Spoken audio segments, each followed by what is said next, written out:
Yang pertama ada kas bank atau cash in bank. Adalah kas yang dimiliki perusahaan dan tersimpan di bank tertentu dengan bentuk miliar giro. Nah, kas ini berjumlah relatif besar sehingga butuh keamanan yang lebih baik. Kas jenis bank digunakan untuk membiayai kegiatan operasional perusahaan, seperti transaksi bisnis perusahaan. Pembayaran pun biasanya menggunakan cek. Yang kedua ada beban atau expenses.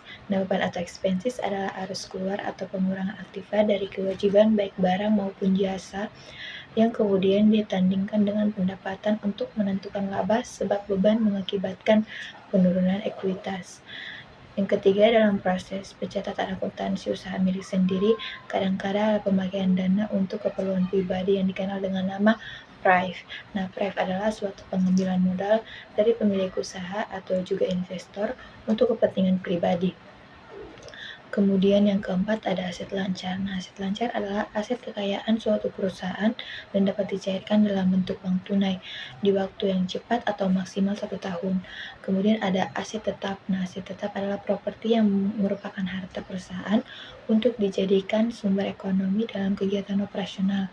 Jenis aset ini bersifat jangka panjang dan tidak dapat langsung dicairkan menjadi uang tunai dalam kurun waktu setahun. Keenam ada utang lancar. Nah, utang lancar adalah utang yang dilunasi dengan menggunakan sumber aset lancar atau dengan menciptakan kewajiban lancar baru yang jatuh temponya tidak melebihi 1 tahun.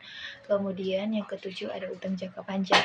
Nah, utang jangka panjang ini adalah kebalikan utang lancar karena masa waktunya bisa lebih dari 12 bulan, tergantung kesepakatan pihak peminjam dan yang memberi pinjaman. Biasanya anggaran digunakan untuk mengembangkan bisnis dan juga meningkatkan jumlah aset. Kemudian yang kedelapan ada definisi debit. Nah, debit menurut para ahli adalah pencatatan yang menunjukkan peningkatan aset atau penurunan liabilitas dan penurunan ekuitas. Penambahan aset dapat berupa penambahan uang, uang tunai, peralatan, perlengkapan, piutang, dan lain-lain. Dan untuk posisi debit ini berada di sebelah kiri di dalam pembukuan. Sedangkan definisi kredit menurut para ahli adalah pencatatan akuntansi akun liabilitas dan ekuitas yang mengalami peningkatan, dan untuk akun aset akan mengalami penurunan. Posisi kredit berada di bagian sebelah kanan di dalam pembukuan akuntansi. Kemudian pengertian tunai. Pada transaksi keuangan adalah aktivitas ekonomi yang menggunakan uang sebagai alat pembayarannya. Pembayaran tunai akan dilakukan dengan sarana proses dan bentuk surat tercatat, surat berasuransi, atau wesel pos. Nah, kemudian yang ke-11 ada transaksi dalam sistem akuntansi yang diartikan sebagai suatu kesepakatan antara minimal 2 perusahaan atau entitas untuk melakukan pertukaran barang atau jasa atau peristiwa yang menimbulkan perubahan di sisi harta keuangan meliputi penjualan, pembelian, dan pembayaran. Kemudian ada jurnal umum. Nah, jurnal umum akuntansi adalah jurnal perusahaan berupa pencatatan awal semua transaksi yang tidak dicatat dalam jurnal khusus. Dalam akuntansi, jurnal umum idealnya membuat catatan detail seperti nama transaksi, kelompok akun, dan nominal transaksi di kolom debit dan kredit yang disusun secara sistematis untuk mempermudah pengelolaan keuangan. Kemudian ada jurnal khusus yang merupakan jenis catatan keuangan yang dibuat untuk menuliskan transaksi yang bersifat sama dan berulang.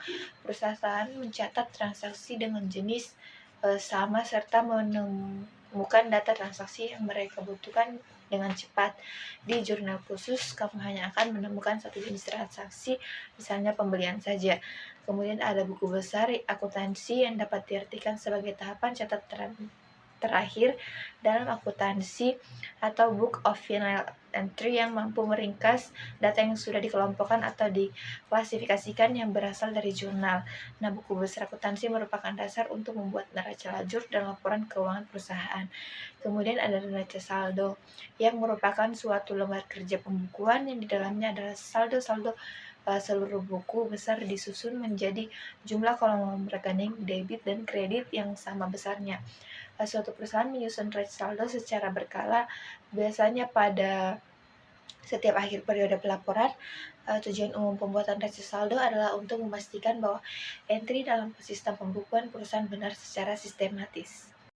Jurnal penyesuaian. Nah, jurnal penyesuaian adalah jurnal yang dibuat ketika ada perubahan saldo pada suatu akun dan harus disesuaikan ke dalam buku besar perusahaan pada akhir siklus akuntansi dengan tujuan untuk mencatat pendapatan atau beban yang tidak diakui untuk periode tersebut. Nah, jurnal ini dibuat dalam proses pencatatan perubahan saldo dalam akun sehingga saldo mencerminkan jumlah yang sebenarnya. Ada neraca saldo. Nah, neraca saldo ini penyesuaian yang saldo-saldo akun di buku besar setelah dilakukan penyesuaian. Tujuan disusun neraca saldo setelah penyesuaian adalah menunjukkan ringkasan seluruh kejadian atau peristiwa bisnis yang telah terjadi yang mengaruhi aset, kewajiban, ekuitas, penghasilan, dan beban selama satu periode akuntansi. Disusunnya neraca saldo setelah penyesuaian adalah untuk memastikan total saldo debit dengan total saldo kredit telah seimbang atau balance sehingga siap digunakan sebagai dasar untuk menyusun laporan keuangan. Kemudian ada neraca lajur.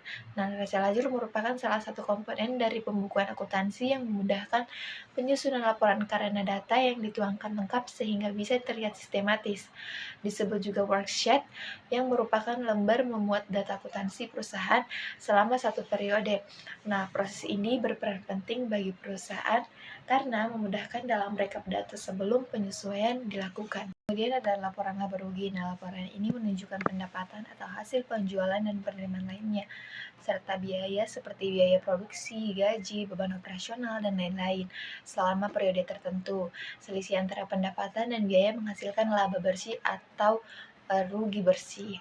Kemudian ada pelaporan perubahan ekuitas, adalah salah satu laporan keuangan yang dibuat untuk menggambarkan peningkatan maupun penurunan aktiva bersih perusahaan. Hal ini dilakukan selama periode tertentu dengan berdasarkan prinsip pengukuran yang digunakan.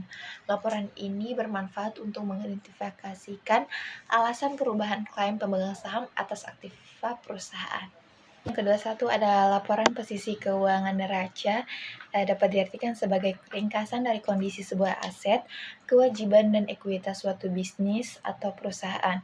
Kemudian yang kedua ada laporan arus kas yang menggambarkan kemampuan perusahaan dalam menghasilkan kas dan setara kas dan juga kebutuhan perusahaan dalam memanfaatkan dana tersebut yang diklasifikasi sebagai aktivitas operasi, investasi, dan pendanaan.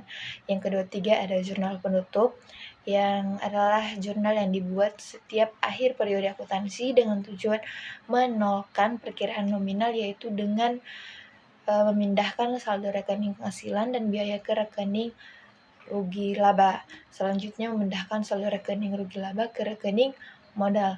Kemudian ada neraca saldo setelah penutup atau neraca awal atau post closing trial balance, yaitu apabila semua ayat penyesuaian dan penutup telah dipindahkan ke perkiraan dalam bentuk buku besar, maka untuk memastikan keseimbangan dalam perkiraan-perkiraan tersebut, disusunlah neraca saldo setelah penutupan, yaitu neraca saldo yang disusun dari perkiraan-perkiraan bersaldo atau terbuka setelah penutupan.